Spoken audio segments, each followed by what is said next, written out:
Microsoft ৱৰ্ডত টেক্সটৰ পৰা table কিদৰে convert কৰা হয় তাৰ ওপৰত ভিডিঅ'টো কৰা হৈছে।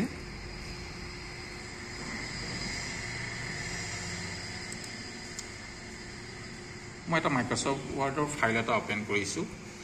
ইয়াত দুই ধৰণে লিখা আছে।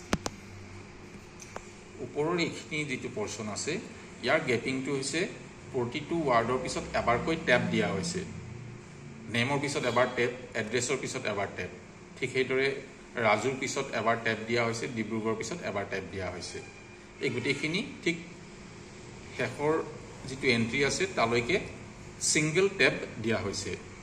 এতিয়া এই ওপৰৰ লিখাখিনি মই যদি কনভাৰ্ট কৰিব বিচাৰোঁ তেনেহ'লে মই গোটেই লিখাখিনি চিলেক্ট কৰি ল'ব লাগিব। এণ্টাৰ মেটাৰটো চিলেক্ট কৰিলোঁ। তাৰপিছত ইনচাৰ্টত যাব লাগিব। ইনচাৰ্টত গৈ টেবিলত যাব লাগিব। ইয়াত এটা অপশ্যন আছে কনভাৰ্ট টেক্সট টু টেবিল। ইয়াত মই চাই ল'লোঁ 1, 2, 3টা মোক কলম লাগে। 3টা কলম আছে। নাম্বাৰ অফ ৰ'জ 6টা আছে। 1, 2, 3, 4, 5, 6। ডেট মিনছ অ'কে আছে। আৰু অটোফিট এই অপশ্যনটো মোক চিলেক্ট কৰি ল'ব লাগিব। অটোফিট টু কণ্টেণ্টছ, যাতে মোৰ কণ্টেণ্টছটো অট'মেটিকেলি ফিট হৈ যায় টেবিলৰ সৈতে। আৰু এই গেপিংটো যিহেতু মোৰ ছিংগল টেপ, মই ইয়াক টেপ ৰেডিঅ' বটনটো চিলেক্ট কৰিব লাগিব। অলৰেডি চিলেক্ট কৰা আছে আৰু অ'কে কৰি দিয়াৰ লগে লগে এই লিখাখিনি মোৰ টেবিললৈ কনভাৰ্ট হৈ গ'ল।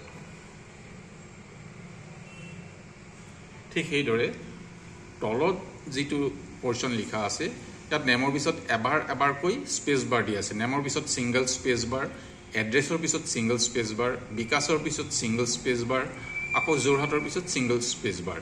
ইয়াৰ বাবে মই আকৌ একেদৰে চিলেক্ট কৰি ল'ব লাগিব। এণ্টাৰ মেটাৰটো চিলেক্ট কৰি ল'লোঁ। ইনচাৰ্টত গ'লোঁ। ঠিক সেইদৰে কনভাৰ্ট টেক্সট টু টেবুলত গ'লোঁ। ইয়াৰ ওপৰৰ অপশ্যনবিলাক ঠিক আছে। অটোফিট চিলেক্ট কৰি ল'লোঁ আৰু ইয়াত আদাৰ্ছত গৈ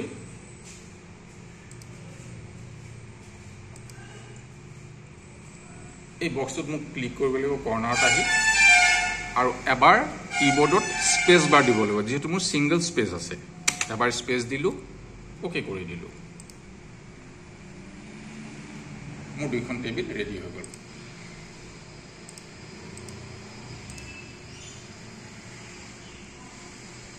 ধন্যবাদ।